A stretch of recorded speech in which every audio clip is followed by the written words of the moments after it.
Hey Browns fans, there's been a lot of buzz recently, and I'm here to fill you in on what's going on. So be sure to hit that like button and follow along as I tell you all about it. The Cleveland Browns are entering the 2025 season with a storm of uncertainty, not at quarterback, which is a mess in itself, but in areas that fans didn't expect to be critical just a few months ago. Picture this: a special teams unit that was once celebrated as a pillar of reliability is now being singled out for all the wrong reasons. The name at the center of it all? Dustin Hopkins, a kicker, and not just any kicker, but the same one who helped power that 11-win 2023 campaign. A hero who has become a headache in the span of a year. Hopkins, coming off what can only be described as a nightmare 2024 season, is suddenly at the center of an internal dilemma for general manager Andrew Berry and special teams coach Bubba Ventrone. After earning a contract extension following a stellar 2023 season in which he made a career-high 91.7% of his field goals, Hopkins went into a statistical tailspin. He made just 18 of 27 field goals. That's a conversion rate of just 66%. Let's be clear, a player who had never dipped below 79.4% in his career suddenly found himself missing shots from close range, 2 of them from less than 40 yards. From 50-plus yards, he made just half as many, 4 of 8. These aren't just numbers. These are missed opportunities, lost points, and momentum killers. Hopkins also botched 3 PATs, the kind of routine kicks that don't even make it onto the highlight reel unless you miss them. For a team like the Browns, teetering on the edge of contention with a young, inexperienced quarterback group, these kinds of errors aren't just painful, they're potentially season-defining. Speaking of that quarterback room, what a jigsaw puzzle that is. Deshaun Watson is shelved, his Achilles tear casting a long shadow over the franchise's plans.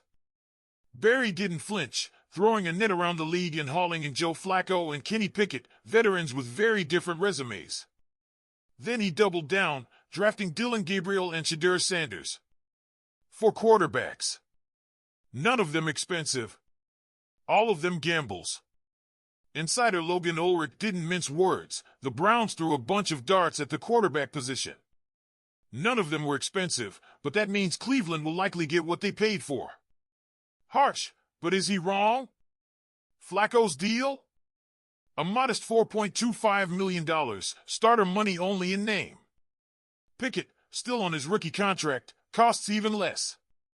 And the rookies? Budget-friendly by NFL standards. But when you look at this from a roster-building lens, it's clear Cleveland's approach is quantity over quality. The hope? That at least one of these names becomes more than a placeholder. Now throw in the lack of proven wide receivers. Cleveland's front office zagged where most teams would zig. Instead of targeting a wide out, they leaned into heavy personnel sets, drafting tight end Harold Fannin Jr. They're doubling down on 12 and even 13 personnel. It's an identity shift, but one that comes with its own risks. Enter the wild card, Kyle Pitts. Yes, that Kyle Pitts. The former number 4 overall pick. The so-called generational tight end prospect who never quite matched the hype in Atlanta. His rookie year? Electric. Since then? Underwhelming. Yet, here we are, with Bleacher Report's Christopher Knox throwing Cleveland's name into the mix as a potential suitor. Surprised? So were we. The logic behind it isn't without merit. David Njoku is in the final year of his deal. Fannin is still unproven. And Pitts? He's a buy low candidate with top-tier athleticism, the kind of player Berry seems to gravitate toward. Just last offseason, he did the same with Jerry Jeudy. Pitts' fit in Cleveland hinges on more than just scheme. It's about upside, flexibility, and long-term vision. And if you believe this front office is playing the long game, then acquiring a tight end with elite potential who needs a change of scenery makes more sense than it seems at first glance. But let's not ignore the risks. Pitts hasn't hit 700 yards in any of the last 3 seasons. His role in Atlanta's system was limited, but even in a new scheme, he didn't bounce back. Trading for him means betting that those issues were situational, not systemic. And if Atlanta values him highly, the trade cost could be steep. This raises a tough question. Is Berry willing to part with future capital for another maybe? Because make no mistake, this team is full of them right now. From kicker to quarterback, tight end to cornerback. And about that defense? It needs help too.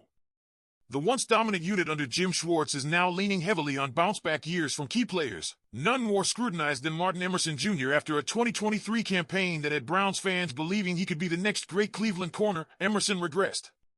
6 touchdowns allowed. A defense that looked beatable when targeted his way. Analyst Mac Blank didn't sugarcoat it. Emerson is a trade candidate if he doesn't return to form. And that's not just hot take hyperbole. With Denzel Ward and Greg Newsome too still performing at high levels, Cleveland doesn't have time to wait. If Emerson can't hold the line, someone else will have to. So now, Browns fans, we have to ask, which version of this team will show up in 2025? Let me hear your thoughts in the comments. Because the truth is, Browns fans aren't just watching a team, they're watching a delicate balance of promise and peril play out in real time. And nowhere is that more evident than in the quarterback room. Joe Flacco, the grizzled veteran who once lifted a Lombardi trophy, brings leadership and experience. But does he have enough left in the tank to carry a team for 17 games? Or is he just a stopgap, a name fans remember fondly but who no longer strikes fear into defenses? Then there's Kenny Pickett, a former first-rounder whose time in Pittsburgh ended in frustration. There's talent there, no question. But he was traded away, a sign that his previous team didn't see him as their future. Cleveland is betting they were wrong. And what about the rookies? Dillon Gabriel and Shedeur Sanders bring intrigue and raw talent. Gabriel has a big arm and college accolades, but can he adjust to NFL speed and pressure? Sanders, son of NFL royalty, has shown poise and flashes of brilliance, but fifth-round quarterbacks don't often become starters in this league. Barry's plan is clear: competition. Throw them all into the fire and see who survives. But with no clear leader emerging heading into training camp, the risk of entering the season without a true QB1 looms large. A revolving door at the most critical position in sports could spell disaster for a team still figuring out its identity. And as if that weren't enough, there's the broader philosophical shift unfolding right before our eyes. Cleveland is becoming a run-heavy, tight-end-centric team in a league that's increasingly leaning on spread concepts and dynamic receiver trios. By drafting Harold Fannin Jr. and considering Kyle Pitts, the Browns are signaling they want to zig where others zag, leaning on power, versatility, and mismatches. That's a bold move. Maybe even visionary. But if it doesn't work, if the quarterback play is shaky, if the kicking game falters again, if the defense regresses, it won't just be another rebuilding year. It'll be a wasted opportunity in a loaded AFC. So now, the ball is in the fans' court. You've seen the moves. You've watched the struggles and the potential. What do you think? Is Andrew Berry playing 4D chess or just spinning plates? Drop your thoughts in the comments. Don't forget to click the like button and subscribe to the channel. Go Browns!